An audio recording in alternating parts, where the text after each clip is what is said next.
Komunitas Rare Angon berharap pemerintah dapat memfasilitasi kawasan khusus sebagai tempat bermain layangan di Bali. Harapan tersebut muncul karena ruang terbuka untuk menerbangkan layangan, khususnya di kawasan Pantai Mertesari Sanur, semakin menyusut dari tahun ke tahun.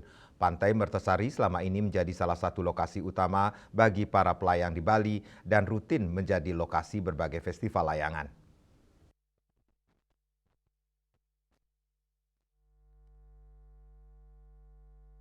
Perwakilan Rare Angon menyampaikan bahwa antusiasme masyarakat Bali terhadap seni bermain layangan terus meningkat. Tradisi menerbangkan layangan bukan sekedar hobi, melainkan bagian dari pelestarian seni dan budaya Bali yang diwariskan secara turun-temurun. Namun semakin terbatasnya lahan untuk bermain layangan menjadi tantangan serius. Kondisi tersebut membuat para pelayang kesulitan menerbangkan layangan berukuran besar yang selama ini menjadi ikon layangan Bali sekaligus daya tarik dalam berbagai festival budaya.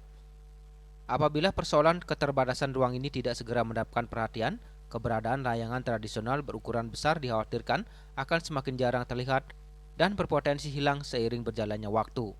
Mohon kepada pemerintah terkait agar kami difasilitasi tempat, karena seperti yang kita ketahui bersama dari tahun ke tahun tempat itu selalu semakin menipis, sedangkan animo dari masyarakat Bali terkait pelestarian ini sangat luar biasa.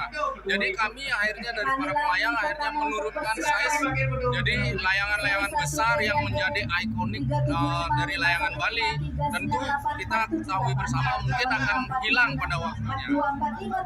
Komunitas Rari Angon berharap pemerintah daerah dapat menyediakan dan melindungi kawasan yang dikhususkan sebagai ruang bermain layangan.